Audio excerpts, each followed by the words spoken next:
Muito bem, muito bom dia para mais um encontro do livro Exercícios para o Autodesenvolvimento. Já vou ler, mostrando aqui, porque depois outras pessoas vão ver. Hoje é o quinto encontro, né? Acho que é o quinto encontro deste livro, que trata dos exercícios e da trilha de 6 passos que o Rudolf Steiner dá. E eu vou ler o verso e logo depois a Luciana vai fazer a leitura, né? Estamos começando hoje na página 40 do livro. E o verso diz assim, o verso do Khalil Gibran em O Profeta, ele diz: se você pudesse manter seu coração maravilhado com os milagres diários da vida, sua dor não pareceria menos prodigiosa do que sua alegria. Grande parte da sua dor é escolhida por você mesmo. É o amargo remédio que o médico dentro de você usa para curar seu ser doente. Portanto, confie no médico e tome o remédio em silêncio e tranquilidade, pois sua mão, embora dura e pesada, é guiada pela mão tenra do invisível.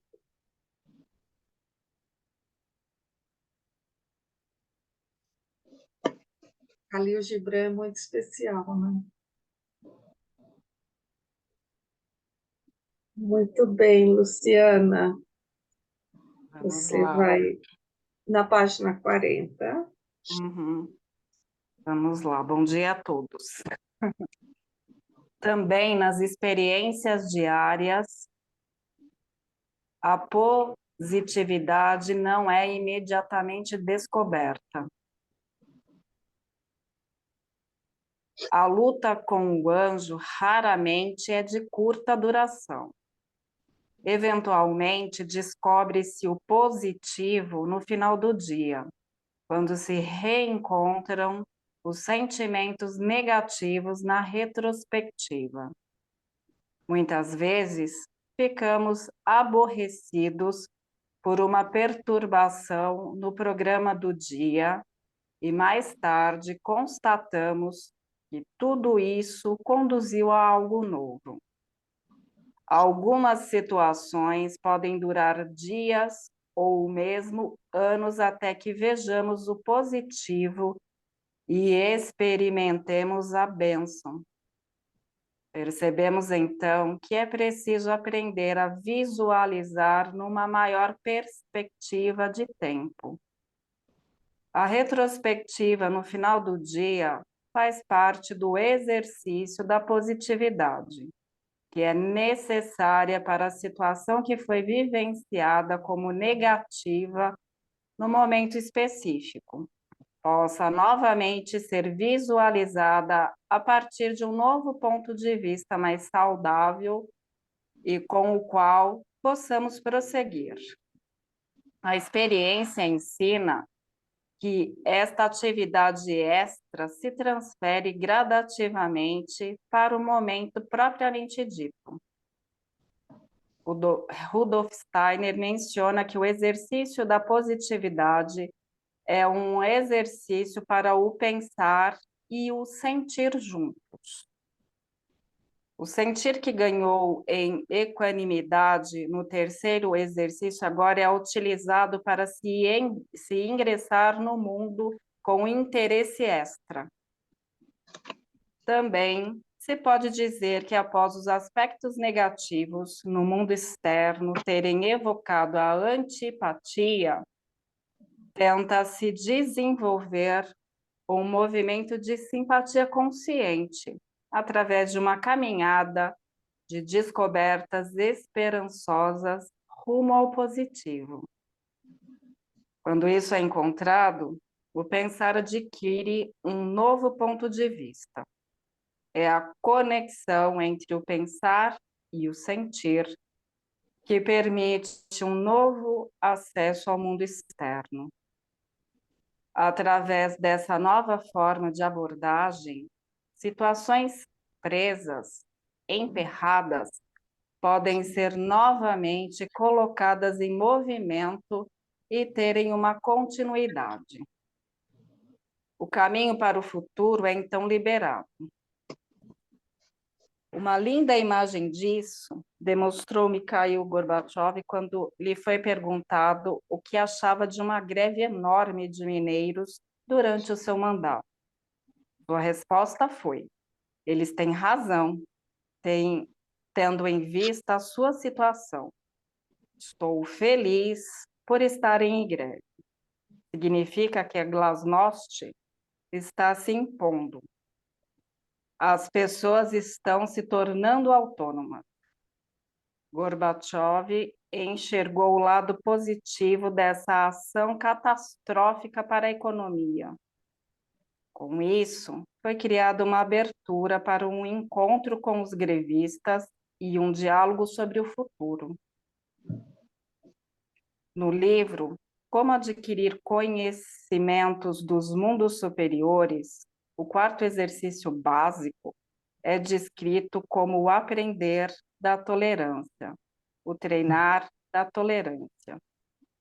O exercício da positividade recebe, através disso, uma dimensão social, pois tolerar traz em si um carregar interior, uma atividade interna. Podemos suportar alguém, quer dizer, aceitarmos suas características negativas quando aprendemos a conhecer pelo menos uma característica positiva dessa pessoa. Pois o ser do outro não se esconde no que lhe falta, mas no que ele tem. Ao invés de nos livrarmos de uma situação irritante, podemos procurar justamente tentar conectar-se a ela. Podemos, por exemplo, em uma relação de conflitos, procurarmos um campo onde possa haver um encontro. Dessa forma, as realidades existentes são tomadas com seriedade. Essas realidades são os outros, as circunstâncias e você mesmo. O exercício da positividade leva à exclusividade. A situação com a qual você se depara é aprendida com uma pergunta direcionada a si própria. Pelo fato de procurar uma resposta, você se conecta à situação, demonstra responsabilidade. Esse exercício tem uma ação libertadora. Numa situação difícil, não somos mais facilmente tragados pelo fato de contrapormos a ela uma ação livre de origem interior. A atividade extra desenvolvida cria um ambiente onde também os outros podem ser libertados das amarras da situação. Muitas vezes também há indícios de humor. Descobre-se um ponto de vista em um outro nível.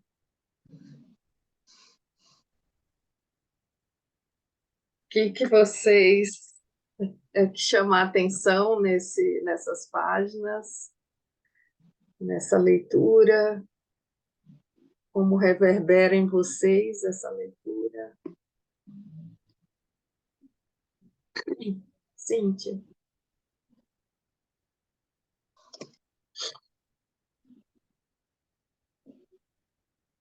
Oi, Cíntia, pode falar.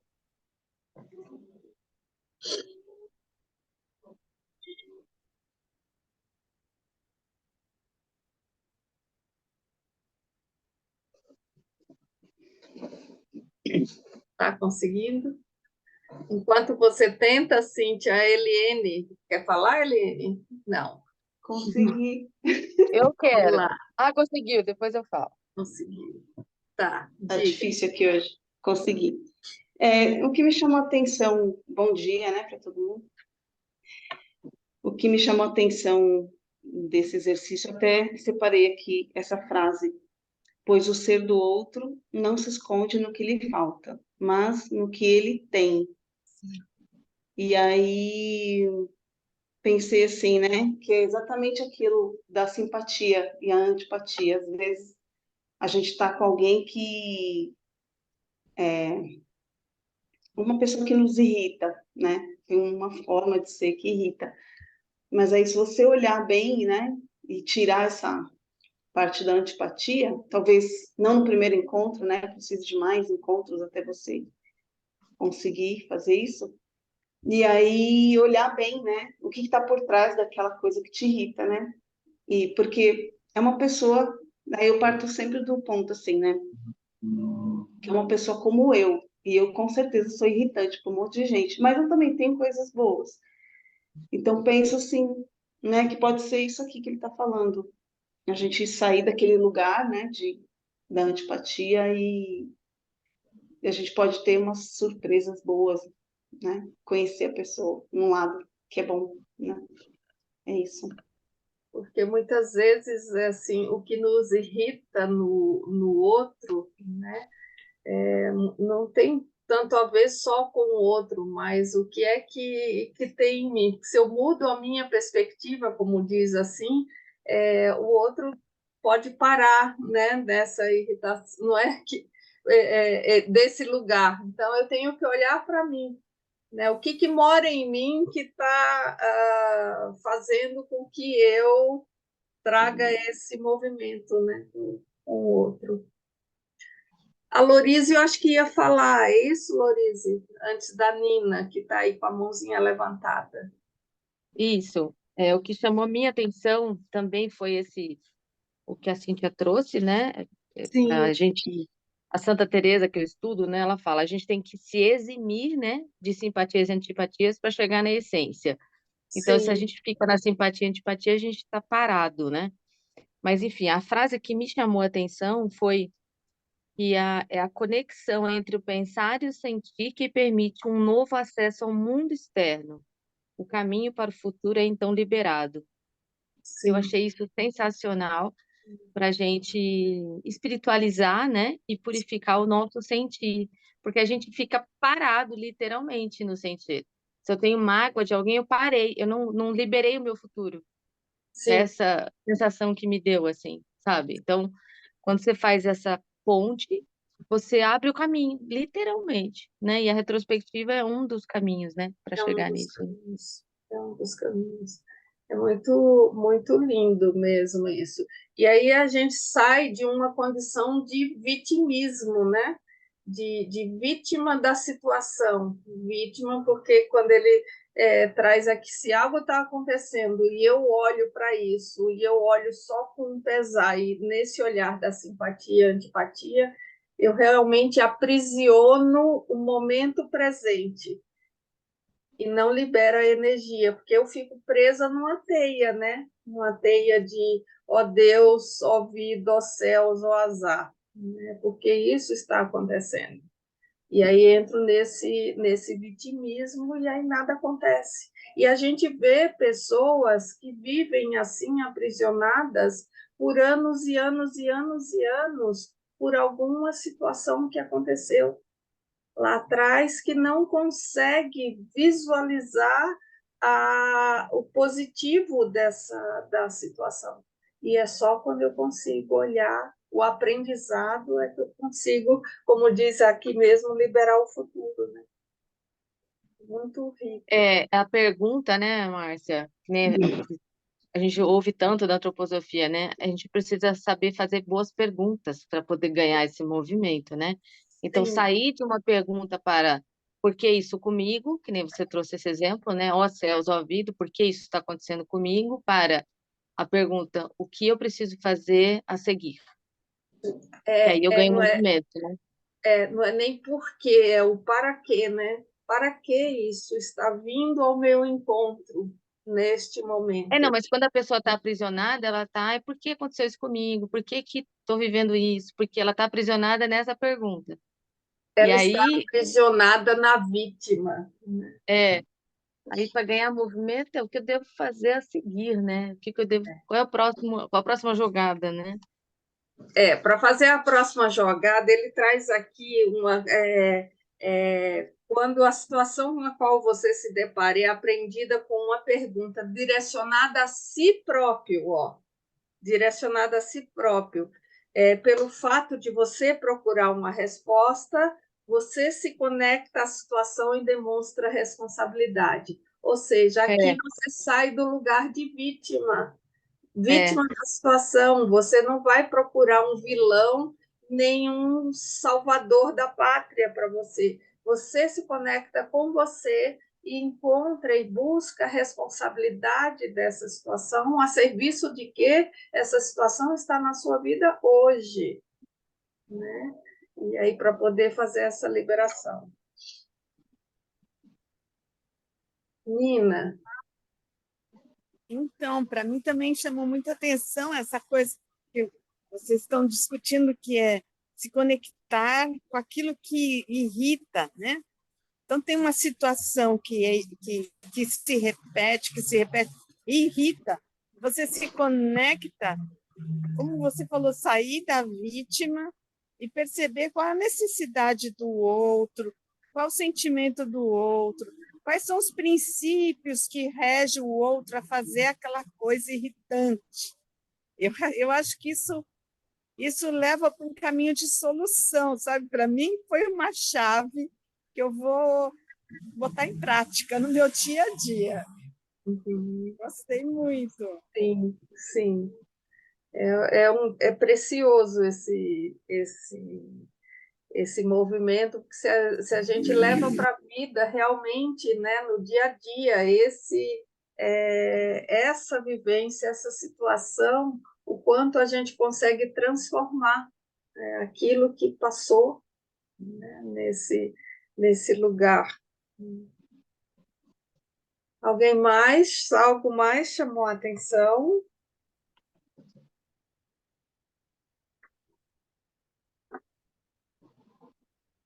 Uma frase aqui para mim, logo no início dessa página, chama a atenção quando ele diz: a luta com o anjo raramente é de curta duração.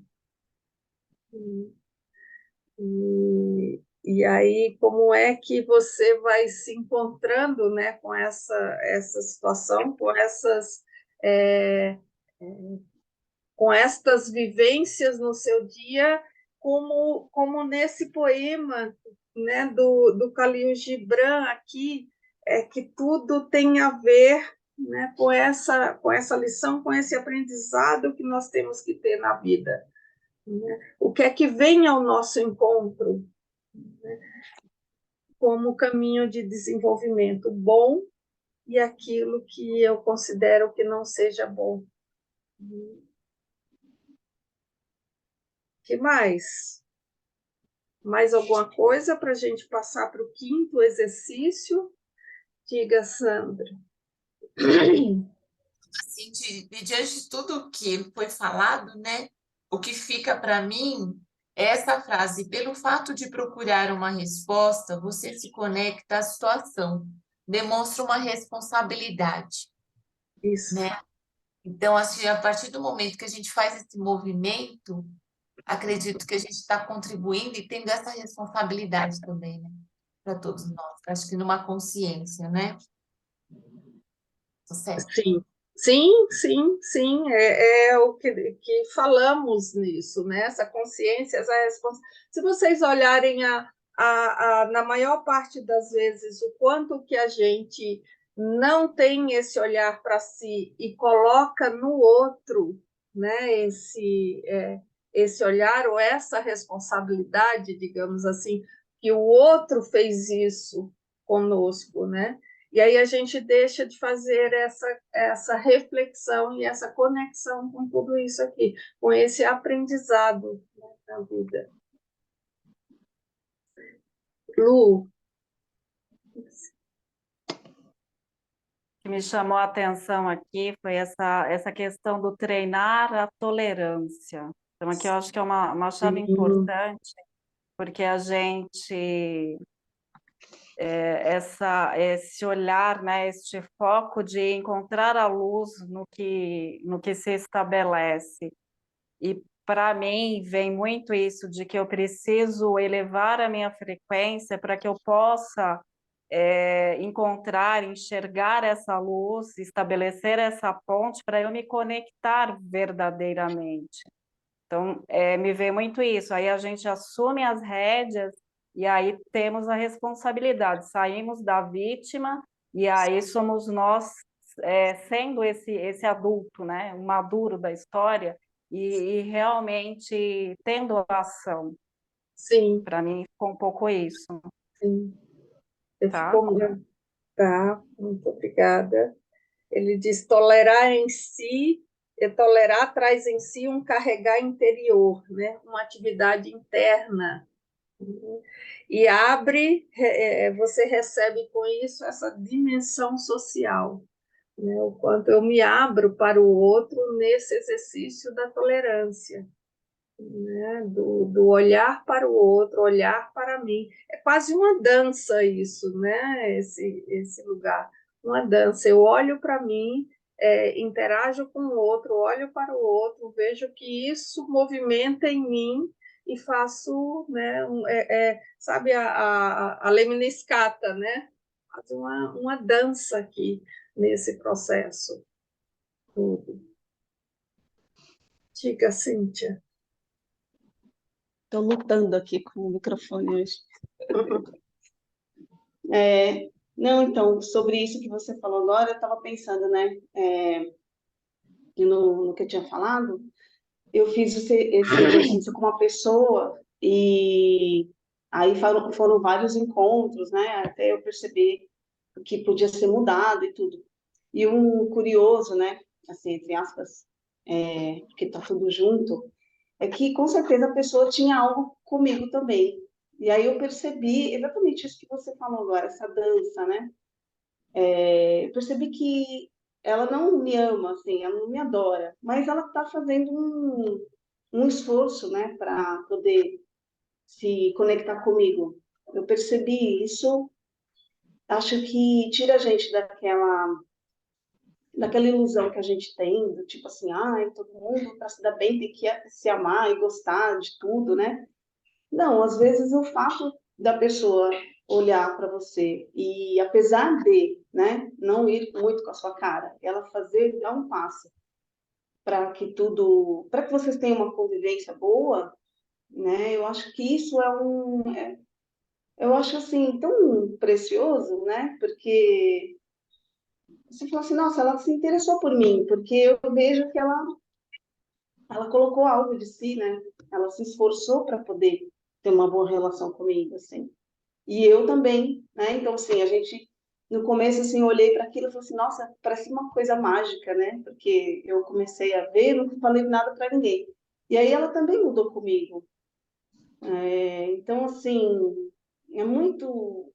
As coisas são muito sutis, né? A gente está acostumado nesse mundo que tudo tem que aparecer, tudo tem que ser grandioso, né? Para a gente poder reconhecer e tudo, mas nos detalhes, né, que a gente encontra essas coisas boas, né? Eu acho que isso deixa a gente tão mais perto da gente, né? Mais forte, assim, mais adulto, né? Eu acho que é isso. Sim. Eu vi a gravação do encontro anterior e eu vi, acho que foi a Maria Emília que falou da Poliana, né? E da Lorise falou de um filme que é o Castelo de Vidro. E eu fui assistir esse filme, né? E também lembrando, né, desse exercício que hoje, mais do que nunca, nós precisamos desse olhar, né? Desse exercício, desse movimento. E eu não sei se vocês assistiram uma série que parece com o Poliana, que é a Anne com E. Anne com E. Que ela é quase que esse movimento da Poliana, né? Ela está sempre vendo algo positivo, por mais trágico que as coisas estejam acontecendo na vida dela, ela está sempre nesse exercício do positivo, do olhar para frente, do olhar adiante, né? E desse movimento todo.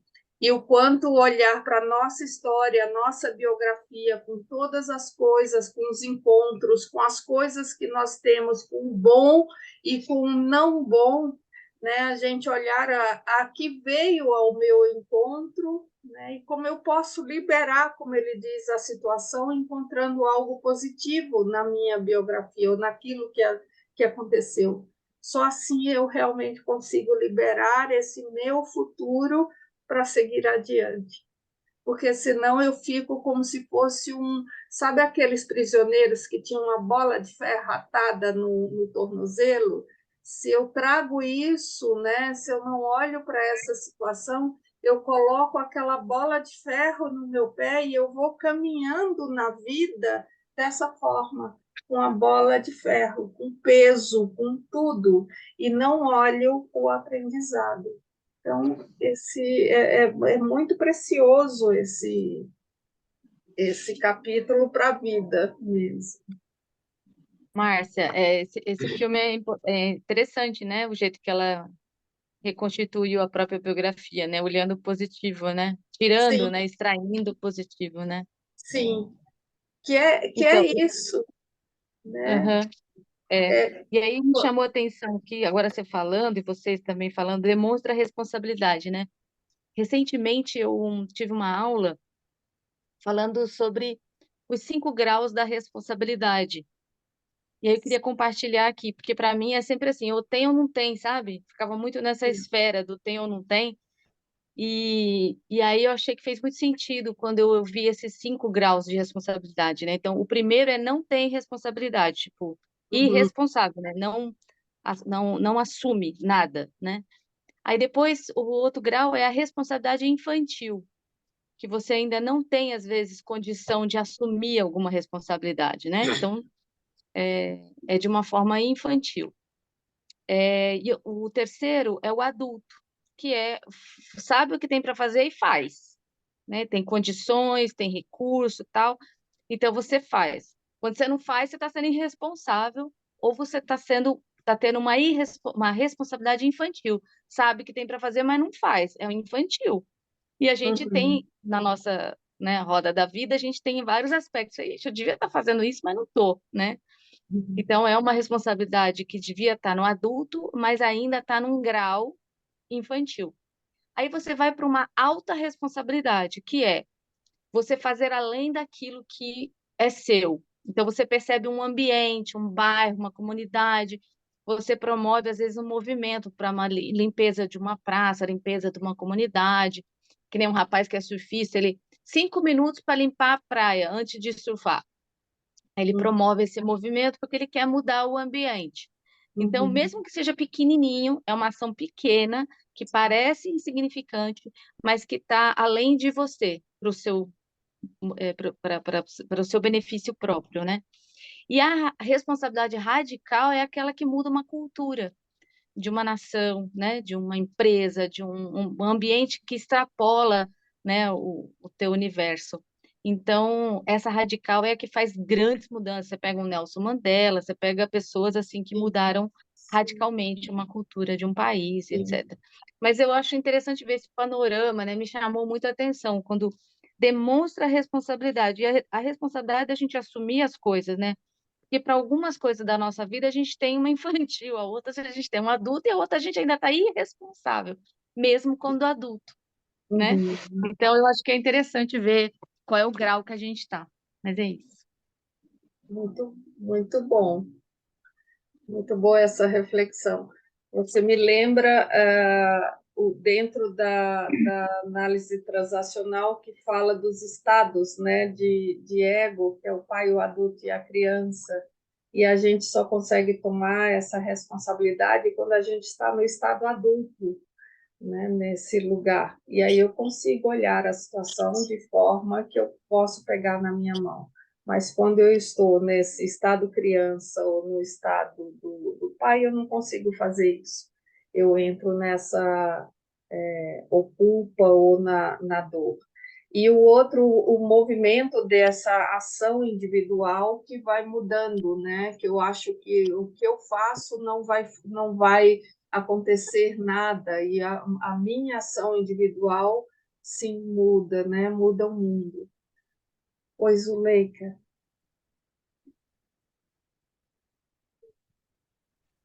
Oi, Márcia. Ela falando de responsabilidade, eu achei muito interessante, porque desde o princípio desse estudo, o Tomar a Vida nas Próprias Mãos, eu achei a antroposofia muito interessante da sua responsabilidade com você mesmo. O que você faz da sua biografia? Muitas daquelas biografias mostraram assim, a pessoa não fazia o que ela queria da vida dela, porque ela achava que ela não tinha prestado atenção em si mesma, o que ela queria. E chegando até hoje, nesse livro, nesse momento, eu vejo a responsabilidade da gente com a gente. É, você está feliz? O que você está fazendo para a sua vida? A responsabilidade, principalmente com isso. O que você está fazendo na sua vida? E quando você pensa nisso, você olha ao seu redor, você enxerga até as pessoas que estão ao seu lado. Então, essa antipatia, essa simpatia, antipatia, você passa a preocupar com isso, porque isso faz parte da sua vida, você viver bem com as pessoas que estão ao seu redor. É muito interessante, sabe? Todos os estudos vão te levando um passinho à frente, um Sim. passinho a entender você, o que está ao seu redor, como você pensa, o que você acha, por que tem as reações das pessoas, do mundo ao seu redor. Cada minuto é mais um aprendizado, eu acho muito lindo, muito bonito mesmo. Quando a gente consegue fazer isso olhando a partir de si próprio, né, Zuleika? Eu faço Mesmo. esse movimento. Mas se eu A fico gente só olhando o que vem de fora, que vai ocasionar em mim, eu não faço esse movimento. não, a gente tem que entender que parte tudo da gente. Isso. É muito louco, e a gente sempre pensa que a gente tá no meio de tudo. Não, você é que a reação é de acordo com as suas atitudes, seu pensamento, tudo isso vai influenciar a sua vida inteira, o seu dia a dia. Sim. Então, Muito mude o seu pensamento, o seu sentimento, a sua ação. Não tinha isso? Tem um texto, o pensamento influencia o sentimento, que influencia a sua ação, que determina o seu destino.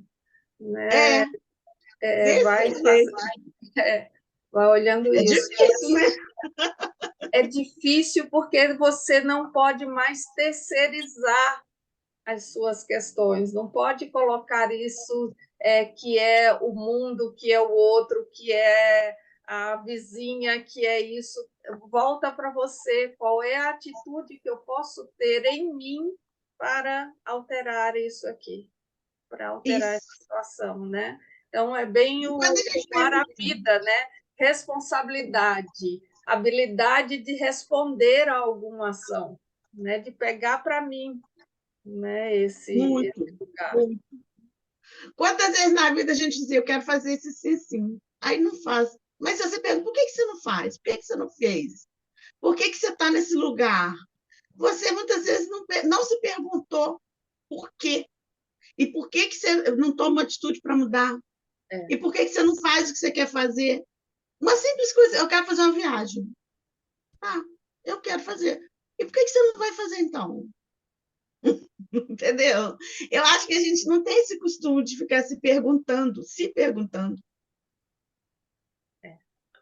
Pois é, quando eu digo eu quero fazer, eu vou pegar algumas coisas, eu quero fazer uma viagem, e muitas vezes eu mantenho isso como um sonho, né? E o sonho ele está ali para ser realizado, porque se eu não tenho ações e me responsabilizo para realizar isso, eu entro na fantasia, e a fantasia nunca vai ser realizada, porque ela não passa disso, de uma fantasia. Um sonho não, ela precisa de uma ação e de um movimento para se tornar realidade. Mas Você vamos falou tudo. caminhar. Luciana, e depois a gente continua. Foi perguntado aí no chat qual é o nome do filme. Eu acho que é Casa de Vidro, não é? É Castelo de Vidro. Castelo de Vidro. É. Rapidinho. Enquanto a Cíntia estava dando o exemplo dela, me veio uma imagem de que ela transformou o emaranhado numa teia.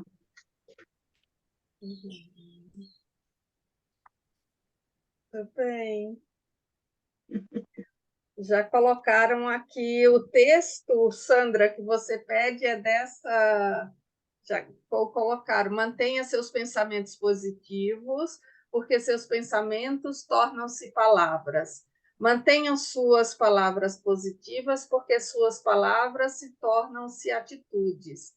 Mantenham suas palavras, suas atitudes positivas, porque suas atitudes tornam-se seus hábitos. Mantenha seus hábitos positivos, porque seus hábitos tornam-se seus valores. Mantenha seus valores positivos, porque seus valores tornam-se seu destino. Mahatma Gandhi. Obrigada. Você colocou muito bem. Vamos dar um passo adiante? Bora lá. Quinto exercício, imparcialidade. A imparcialidade é uma capacidade natural, principalmente nas crianças. Os pequenos sempre dão uma demonstração rica e espontânea da capacidade de vivenciar o mundo como novo a todo momento. Aquilo que é concedido na idade jovem de forma natural deve mais tarde ser exercitado com muito esforço, como virtude. O exercício da imparcialidade não é fácil. Quanto mais conhecimento e habilidades adquirimos durante a vida, tanto mais difícil se torna sermos imparciais. Devemos adquirir novamente o olhar inocente da criança, como olhar para a arte recomendado pelo crítico de arte inglês Herbert Hess. É uma dádiva, um talento observar a cada nova primavera que surge algo novo no floco ou cristal de neve. Psicólogo comportamental Abraham Maslow chamava essa capacidade de o contínuo frescor da apreciação. Rudolf Steiner caracteriza esse quinto exercício da série como um exercício para o pensar e o querer juntos. A partir de ambos, deve nascer algo. Isto significa, tenta se colocar de lado por um instante aquilo que se sabe, é o pensar, e o que se tem como capacidade, querer, para se colocar plenamente aberto àquilo que está por vir. Conhecimento, julgamentos, opiniões e também habilidades em determinadas ações podem levar a uma forma de aprisionamento. Eles podem impedir que cheguemos a novas representações, novos julgamentos e uma outra forma de ação. Temos pouquíssima consciência do quanto os julgamentos são coloridos por concepções e acontecimentos vindos do passado. Tampouco percebemos como experiências e hábitos do passado estão sedimentados e determinam as ações do agora, como, por exemplo, a maneira como reagimos às pessoas bem conhecidas. Prestando atenção, parece que em muitas situações pensamos e agimos a partir de determinados padrões. Imparcialidade significa libertar-se de si mesmo de um aprisionamento. Pode-se também descrevê-lo de outra forma. À medida que adquirimos maior compreensão, maior experiência e habilidades são desenvolvidas, cresce também a consciência do eu. O eu tem seu fundamento nessa transformação interior das experiências. O fato de se ter um próprio quadro de referências dá uma segurança e certeza interior. É compreensível ficar-se familiarizado e preso a esse quadro de referências. No exercício da imparcialidade, devemos desenvolver a coragem para, em determinado momento, colocá-lo de lado. Isso exige um sacrifício próprio. Acho que a gente pode ficar aqui, Luciana, e ver até aqui o que reverberou em vocês deste texto, deste quinto exercício. O que chamou sua atenção? Muito difícil ser imparcial. Para mim, ficou bem interessante que no exercício anterior ele fala que os exercícios são necessários serem feitos numa sequência, porque um vai preparando o outro.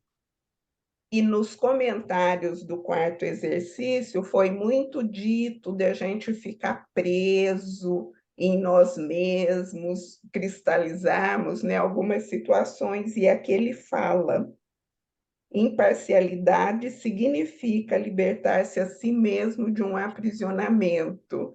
Então, ficou claro assim, se eu não fiz o exercício anterior, não vivenciei, de repente, para vivenciar esse quinto, eu vou encontrar uma dificuldade. Eu achei bem legal isso. E aqui também, né, quando ele fala que a gente vai ficando preso, né, nas nossas representações, nas nossas posições. E aí tem uma situação assim, não tem a ver com outra pessoa, é comigo mesmo. Eu não sei se eu comentei aqui o desenho do chuchu. Eu precisava fazer um desenho e escolher um objeto, eu escolhi um chuchu. E aquilo não saía, aquilo não saía, aquilo não saía. Até que eu me dei conta que eu estava querendo desenhar o chuchu como que eu achava que eu sabia como era um chuchu. Então eu olhava para ele, mas não estava desenhando, tentando desenhar aquilo que eu via. Eu estava tentando desenhar aquilo que a minha representação. Eu falei, não, tem que desenhar o que eu estou vendo. Eu nem sei como chama esse objeto. E aí até que saiu um chuchu bonitinho.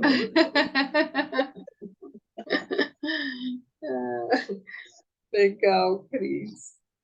Cris, eu adorei esse seu exemplo, porque isso traz aqui, ó, que a gente reage com base nesse quadro de referencial interior. E aí você não está vendo a coisa como ela é, mas já está fazendo a sua reação com base nesse referencial. Você me fez lembrar um curso que eu fiz de fenomenologia, e aí a gente estava lá fazendo observação do rio, e era um pôr do sol, e eu pintando o rio azul. Meu referencial, né? A água azul. E aí a professora olhou para mim e falou assim: que cor que tá o rio? Aí eu falava azul. Aí ele falou assim: é pôr do sol, dá uma olhada, é quase preto, é marrom. E aí eu falei: nossa, eu pintando com relação ao meu referencial. E quantas vezes a gente não está respondendo uma pessoa com base no meu referencial, às vezes numa fotografia que eu tirei daquela pessoa 10 anos atrás, e eu carrego aquela emoção que está cristalizada em mim. E aí eu não abri, porque aqui ele fala conhecimento, julgamento e opinião, né? Que pode afastar você, deixar você aprisionado numa forma de reagir ao mundo, Sim. né? E eu fiquei pensando, essa coisa do referencial interno é danado, porque você reage com aquilo ali. E você vai fazer isso com as pessoas, a gente olha nessa observação fenomenológica com a natureza ou com algum outro objeto fora. E quando a gente faz isso com as pessoas, né, ao lado, com o vizinho, com alguém que está na rua, com outro lugar, com outras pessoas. Quando a gente faz esse julgamento a partir de uma crença, né, nesse lugar, aí isso é muito realmente impactante, né, de olhar como que eu trago esse julgamento. Por exemplo, de uma experiência que eu tive no passado, eu vou trazer essa experiência para o dia. Eu não gosto da cor verde. Por que eu não gosto da cor verde, né? Como algum do exemplo que ele traz. Porque em alguma vivência do passado isso teve uma experiência negativa para mim. A partir dali eu passo a dizer que eu não gosto. Então a gente vai olhando esse exercício também, assim, no meu dia a dia, quanto julgamento eu não faço, né, com base naquela visão de mundo que eu tenho. Ou quando muitas vezes o outro vem conversar, porque ele diz aqui é um exercício do pensar e do querer. O outro vem conversar comigo e eu nem deixo ele terminar de falar e eu já começo a responder a ele, né? Com base naquilo que eu já estou imaginando que vai vir. Cíntia. Agora já deixei o microfone ligado. Quando ele fala aqui, né, prestando atenção, parece que em muitas situações pensamos e agimos a partir de determinados padrões. Imparcialidade significa libertar-se a si mesmo de um aprisionamento. Eu penso assim, né, como é difícil, acho que é proporcionalmente difícil, quanto mais você tem uma relação com uma pessoa, igual você falou agora, né? Quando você conhece a pessoa, é muito mais difícil, porque essa libertação vem quando você resolve olhar para aquela pessoa naquele momento com o olhar de uma criança, né? Ou seja, parece que tudo é novo e você está dando um crédito. Mas ao mesmo tempo que isso vai acontecendo, é como se a sua consciência falasse assim, mas como assim tu vai dar um crédito? Você vai se trair, né? Você vai deixar de lado, você vai como se você tivesse deixando a pessoa num grau superior e você num inferior, né? Você fica vulnerável, isso que eu quero dizer. Você é como se você falasse, não, eu vou baixar a guarda, porque tem todo aquele quadro pronto, né? Que já está pronto, assim, não, mas é assim, é assado, é assim, eu não tolero isso, eu não gosto daquilo. E somente mesmo, né, com o olhar de uma criança que não carrega nada, né? Não carrega o valor, nem a moral, nem os padrões, né, que a gente tem, assim, é muito interessante, mas como é difícil, quanto mais você tem proximidade com as pessoas, eu acho mais fácil quando você encontra com alguém por acaso, quando você está com as pessoas só ali em determinada situação. Agora, no dia a dia, assim, você se depara com esse quadro, e aí fica lá. E aí? Vou abrir mão? Né? É meio que uma teimosia, assim. Vou deixar para lá, né? E o que vai acontecer depois, né? Vem aquela insegurança. E aí ela vai passar por cima de mim. Eu acho que vem Olha os daí, assim, julgamentos, ela vai passar por cima de mim, ela vai isso, ela já vou trazendo vários julgamentos, né?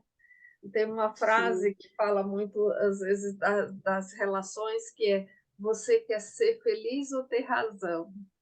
Não tem, vocês já ouviram essa Exato. frase? Eu acho que passa um pouco por esse exercício, né? De eu sair de mim, olhar, e ele fala aqui, né? Devemos desenvolver a coragem para, em determinado momento, colocar o meu julgamento de lado. Isso exige um sacrifício próprio, um sacrifício de dizer assim: bom, com base da minha opinião, das minhas questões, eu abri mão disso para ouvir o outro, para estar com o outro. né? Sem esse... Exato. Deixar de ter razão, né? Pois é. Deixar de ter a razão e falar, né? Sandra, Vou me abrir, né, para ver o que é. sim, Muito obrigada, difícil, sim. Sandra, e aí a mas não é gente... impossível, né? Opa! Eu acho, no começo ele fala, né, a imparcialidade é uma capacidade natural, principalmente nas As crianças. crianças. E eu adoro observar as crianças, trabalho com eles e faço a parte de socialização e integração de crianças que têm alguma dificuldade. E é tão maravilhoso o gesto delas, né? Elas acabam sendo professoras delas mesmas, né? A integração, o amor, independente de qualquer problema que a criança tenha. Sim, Eles dividem, eles agregam, eles brincam juntos, né? Então, essa imparcialidade que às vezes eu viro e falo assim, aonde está isso dentro de mim? Porque um dia eu fui criança, né?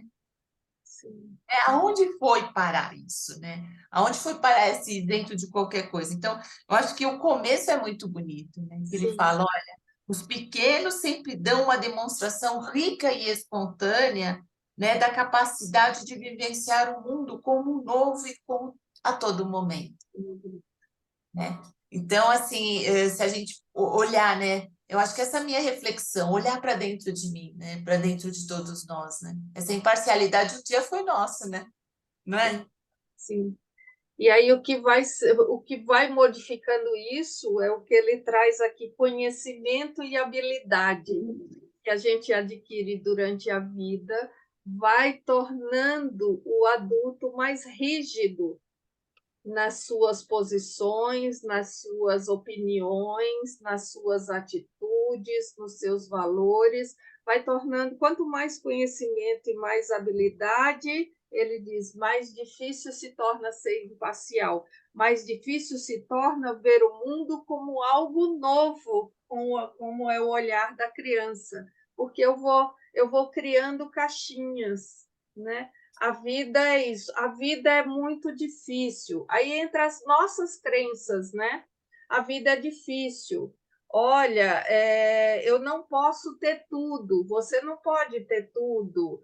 E são as crenças que vão entrando na nossa vida, e aí a gente cada vez mais vai se cristalizando naquelas posturas e não permite que o novo adentre, né? É muito. Emília, É uma coisa assim bem rápida, sabe, Márcia, que me ocorreu durante toda a nossa conversa, que eu fiquei lembrando do maluco Beleza, que é o Raul Seixas, que dizia que queria ser uma metamorfose ambulante. sim, é Se você verdade. pensar, é por aí, entendeu? Ele queria todo dia ter um olhar novo, não ficar preso aos seus coisas antigas, e ele era um maluquete, né? Mas Ele, tinha uma razão muito apurada, um sentimento muito apurado, né? Aí eu fiquei lembrando dessa frase dele, eu quero ser uma metamorfose ambulante. pois é verdade. Então, aí a gente já tinha um pensamento cristalizado que uma pessoa que faz isso é maluco. Uhum. Não é assim? Aí já entrou, já deixamos de ser Com imparcial. julgamento, Quando a já gente julga, né? julgamento. Quando coloca essa opinião, quantas vezes a gente não faz isso? Não, ele é maluco, ele é isso, ele é aquilo. A gente vai dando nomes, né? Trazendo essas caixinhas, né, para as pessoas, vai rótulos, né? A gente vai dando rótulos nas pessoas a partir das nossas crenças e valores. E aí a gente não faz o exercício da imparcialidade, do novo. Deixa eu ver o que vem ao meu encontro com isso. Como traz aqui, qual é o olhar da criança, que está aberto para a vida, né? O que vem. Marta, e aí a gente já vai, depois da Marta, a gente já vai fechando. Eu queria só acrescentar que, às vezes, eu acho que, às vezes, a gente tem vergonha de falar que eu não sei. Parece que hoje em dia todo mundo tem que ter uma opinião formada já. Então, é reconhecer essa questão de não sei, vou explorar, e também o que acontece, porque assim, o pensar ele dá trabalho, né? Então, às vezes, é mais fácil até você já pegar uma opinião formatada, como você vê hoje na mídia, e é daí vem as fake news, que você adota a opinião já formada de alguém e você se abraça como se fosse sua causa, mas você nem pensou, você não teve a sua participação nesse pensar. Então, esse Sim, exercício do pensar é muito trabalhoso e é muito importante. sim. E eu acho que cada vez menos as pessoas fazem isso, porque tudo está tudo tão pronto, né? Você escolhe que lado você fica, o que te atrai mais e assume para si. E isso eu acho muito, como a gente estava falando, da gente ter a preguiça já tem o Waze pronto, já tem a Alexa, já tem tudo pronto, às vezes até mesmo as opiniões. Sim, Eu acho que é isso que verdade. acontece. Obrigada, Marta. Excelente reflexão. Obrigada. Cida. E fechamos depois da Cida.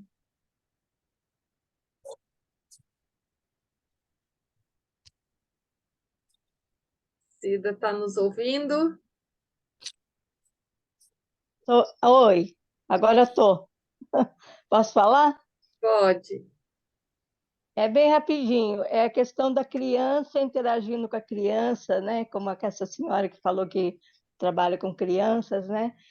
A professora lidando com a criança falava para a menina, circule o número assim, assim. Era uma atividade. E nada. Ela falava, circule o número, a menina não reagia. A menina não reagia, eu falei, essa menina tem problema, eu vou ter que mandar para outra classe especial, sei lá, porque não tem condições. Porque aquilo estava indo, indo, indo e não resolvia, sabe? Da menina entender. Aí o menininho falou assim: Posso ajudar, professora? Ele falou: Pode. Aí ele chegou para a menininha e falou: Arrudei o número, menina. Na hora a menininha circulou o número, porque ela era, acho que era nordestina, os dois tinham a mesma linguagem, né? Arrudeia. Eu acho muito interessante. É Arrudeia, isso. faltou o sotaque, arrudeia. Não é Arrudeia. dar a volta, é arrudear. Isso, para nós dar risada um pouquinho. Pois é, obrigada. E aí vai entrando também, aí a gente vai falando, entrando na questão da cultura, né? E quanto a minha cultura é diferente da do outro, e eu não posso também trazer julgamentos. Ele é menor, ele é inferior, ele é burro, ele é isso, ele é aquilo, em função da cultura, né? Daquilo. De novo, conhecimento e habilidade é ótimo, mas eu tenho que ter cuidado para não me tornar uma pessoa rígida em função daquilo que eu conheci e que eu conheço, e estar aberta àquilo que vem, né, ao mundo. Gente, muito rico hoje, muito grata pelas reflexões, pelas partilhas, por tudo. Deixa eu já parar aqui e até a próxima semana.